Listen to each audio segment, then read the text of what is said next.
Assalamualaikum warahmatullahi wabarakatuh.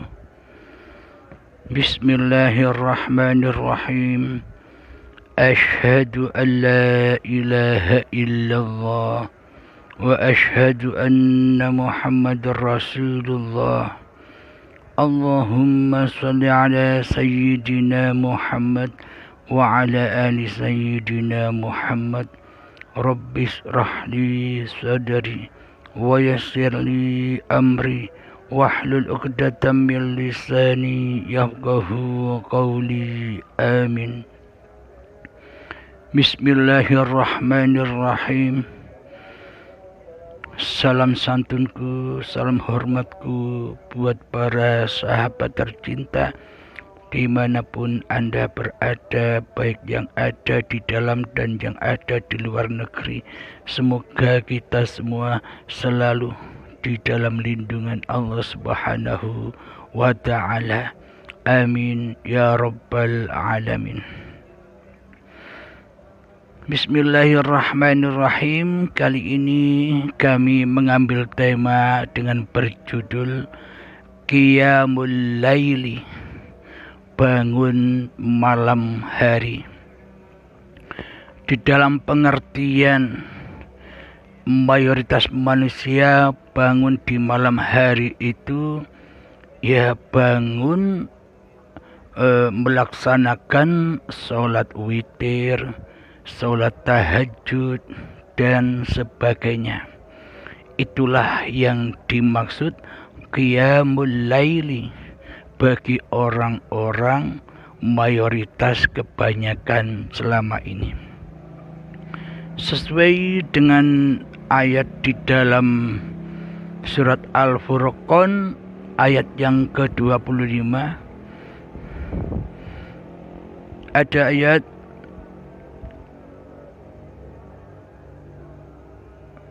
A'udzubillahi minasyaitonirrajim. Bismillahirrahmanirrahim.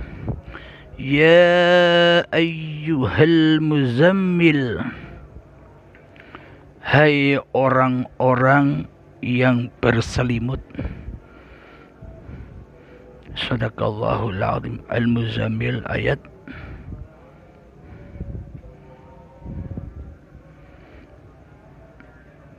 pertama. Jadi ya ayyuhal muzammil di sini selama ini dinisbatkan kepada kisah cerita Kanjeng Nabi Muhammad sallallahu alaihi wasallam setelah menerima wahyu.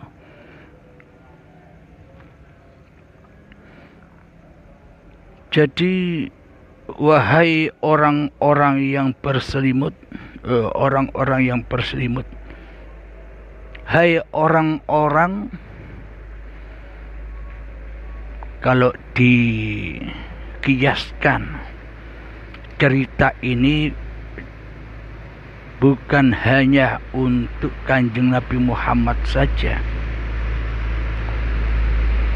Jadi bila hanya untuk Kanjeng Nabi Muhammad saja, maka ayatnya pasti menyebutkan nama Kanjeng Nabi Muhammad sallallahu alaihi wasallam.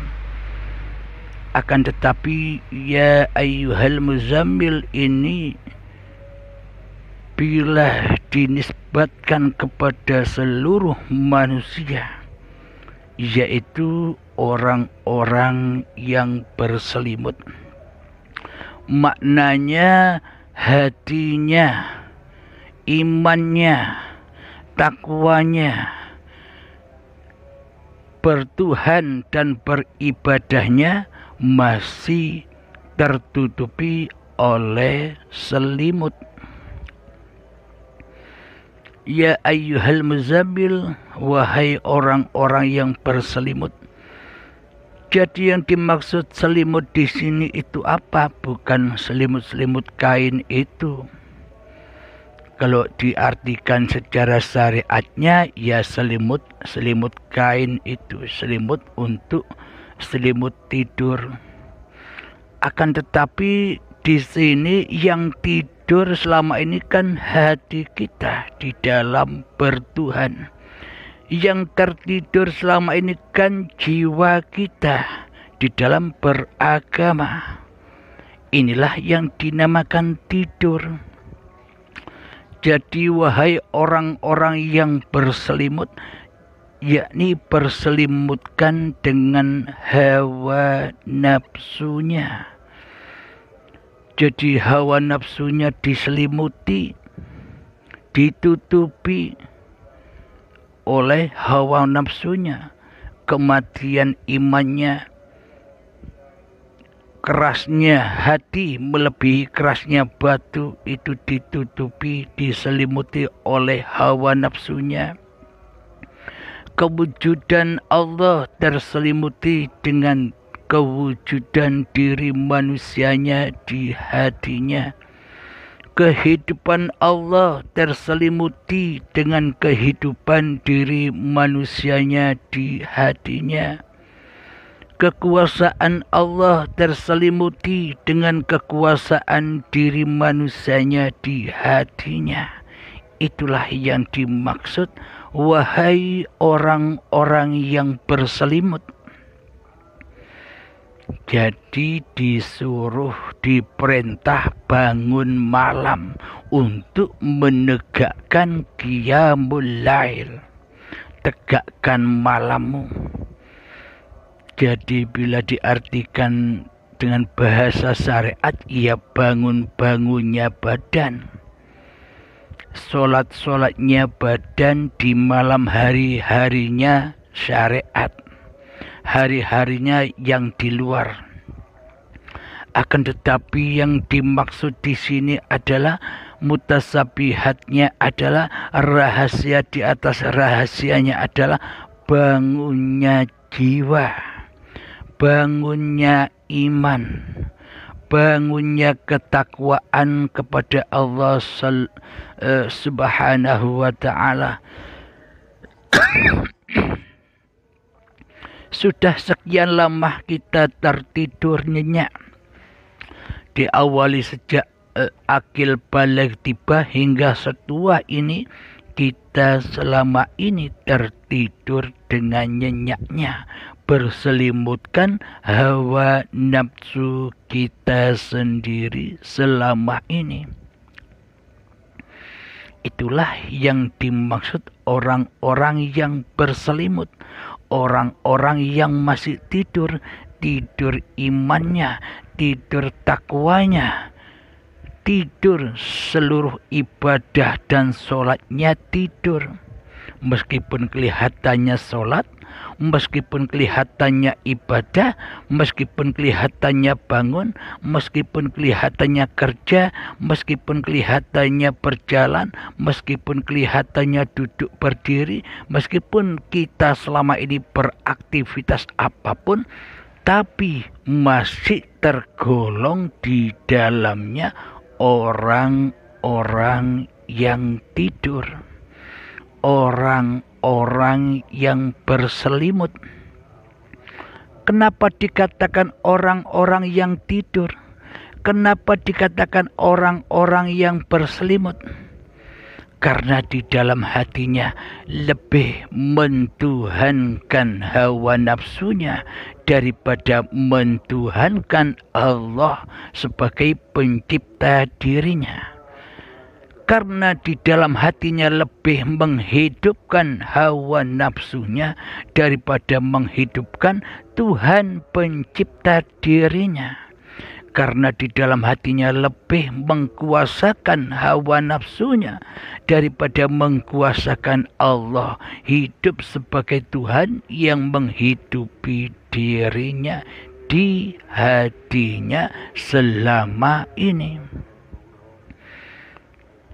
Jadi maknanya tertidur itulah yang dimaksud lembah dosa, lembah kemaksiatan, lembah kezaliman, lembah kejahiliaan, lembah persekutuan, lembah keateisan, lembah kekufuran kepada Allah Subhanahu wa ta'ala.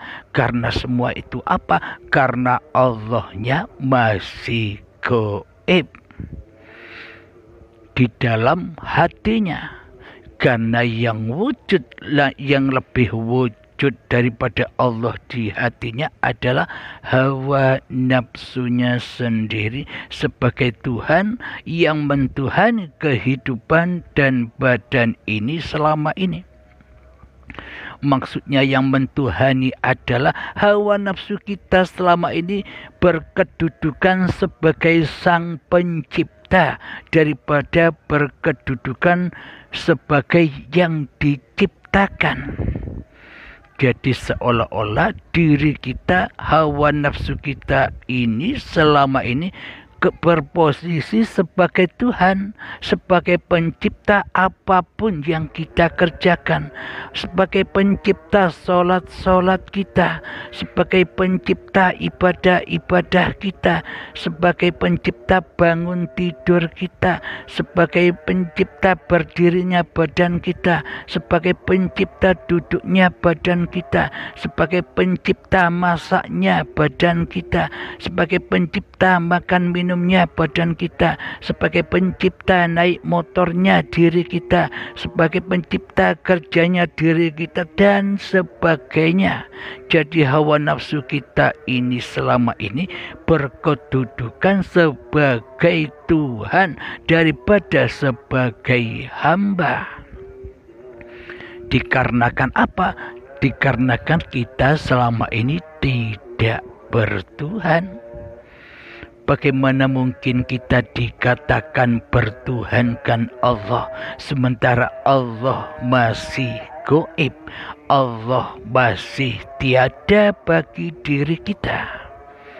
Muhal, tak mungkin kita mentuhankan Allah di hati kita sementara Allah gaib, tiada di hati kita. Akhirnya iblis dan setan yang bersekutukan dengan hawa nafsu kita ini mengambil alih kerajaan dan singgah sananya Allah di hati ini. Akhirnya menjadi Tuhanlah hawa nafsu kita ini dengan dibisiki dan dinasihat-nasihati oleh setan yang terkutuk. Jadi selama ini kita tidur nyenyak diruru oleh iblis dan setan hati kita. Diruru, diselimuti, maksudnya bagaimana? Dinasehati di dalam hati kita oleh iblis dan setan ketika kita sholat. Wahai fulan, wahai bro, itu kamu yang sholat, kamu yang berkuasa untuk sholat, kamu pencipta sholat itu. Jadi berbangga-banggalah dengan sholatmu. Jadi engkau mulia karena sholatmu itu. Karena dirimu yang mampu sholat, karena dirimu yang mampu bangun malam, karena dirimu yang mampu sholat witir, karena dirimu yang mampu tahajudan, karena dirimu yang mampu membaca Al-Quran di malam hari itu. Kamulah yang wujud, kamulah yang hidup, kamulah yang berkuasa atas tindak lakumu, atas sholat-sholat dan ibadah-ibadahmu fulan. Jadi iblis selama itu selalu menasehati anak cucu Adam, Bani Adam yang demikian. Jadi manusia merasa mulia dengan ibadah-ibadahnya. Jadi manusia merasa mulia dengan ilmu-ilmunya. Manusia merasa mulia dengan amal-amalnya. Inilah bisikan-bisikan dan nasihat-nasihat iblis dan setan yang ada di dalam hati kita selama ini. Hawa nafsu kita itulah yang dimaksud. Ya ayyuhal muzammil, wahai orang-orang yang berselimut, wahai orang-orang yang masih dikuasai hawa nafsunya, wahai orang-orang yang belum sadar atas kebertuhanannya, wahai orang-orang yang masih terlena di dalam kehidupan manusianya di hatinya. Itulah yang dimaksud orang-orang yang berselimut. Sampai kapankah kita tertidur? Sampai kapankah kita berselimutkan hawa nafsu kita sendiri? Selama-lamanya hingga waktu yang ditentukan. Apa itu? Kiamat. Maksudnya kiamat itu apa? Hancurnya kekuasaan kehidupan diri manusianya dan hancurnya kekuasaan badan-badan yang diakui sebagai milik manusianya, yakni di pintu baiat, yakni di pintu kematian. Hancur leburnya langit dan bumi manusianya, hancur leburlah hidup dan badan yang selama ini diakui sebagai hidup dan badan manusianya. Ketika manusia sudah datang kepada Tuhannya, ketika manusia sudah pasrahkan diri kepada Tuhannya atas hidup dan badan yang selama ini diakuinya, saat itulah manusia baru bangun tidur. Saat itulah manusia mulai bangun dari mimpi-mimpinya, yakni di saat baiat, baik baiat sekarang atau baiatul akbar nanti di saat sakaratul maut, dibangunkan dengan paksa dan siksa. Di saat kita masih cinta atas mimpi-mimpi kita, dikala kita masih cinta atas peran-peran kita, dikala kita masih cinta atas posisi-posisi kita di dalam mimpi-mimpi kita di alam dunia ini, kita dipanggil paksa dan siksa, disuruh pulang kembali melepaskan lentera-lentera hati, cinta-cinta hati yang selain Allah. Dunia dirampas, dunia dipaksa meninggalkannya, harta dipaksa meninggalkannya, anak istri yang dicintai disuruh paksa tinggal semuanya, badan yang diakuinya disuruh tinggal paksa dengan azab yang pedih, dan hidup yang selama ini diakui hidup diri manusia yang dipaksa disuruh kembalikan kepada hayatullah dengan paksa dan siksa. Bila manusia itu ketika masih hidupnya tidak bersegera menuju Tuhannya, bila di saat hidupnya tidak mengalami mati sebelum mati, karena bila belum mengalami mati sebelum mati, artinya kan belum tahu jalan pulang, kan belum tahu Allah, kan belum pernah berjumpa Allah di setiap aktivitasnya, maka ia akan menjerit kesakitan dengan azab yang pedih ketika saat baiatul akbar itu datang. Baiat yang tak disangka-sangkanya berpulang kepada Allah dengan paksa dan siksa. Karena Allah memperhitungkan dan menghisap apa-apa yang kita lakukan selama ini, memperhitungkan dan menghisap Tuhan-Tuhan yang kita tuhani selama ini. Hawa nafsu iblis dan setan selama ini kan kita kumpul dengan hawa nafsu iblis dan setan, yakni di dalam anar, di dalam mimpi mimpi manusia sebagai Tuhan, mimpi manusia sebagai Sang Pencipta. Itulah yang dimaksud ya ayyuhal muzammil, wahai orang-orang yang berselimut.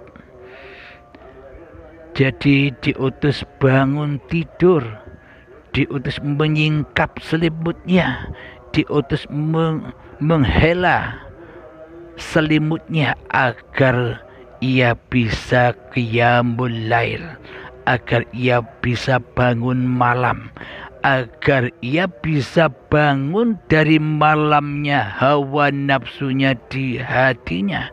Jadi yang dimaksud malam di sini malamnya dirinya di hatinya. Itulah yang dimaksud qiyamul lail.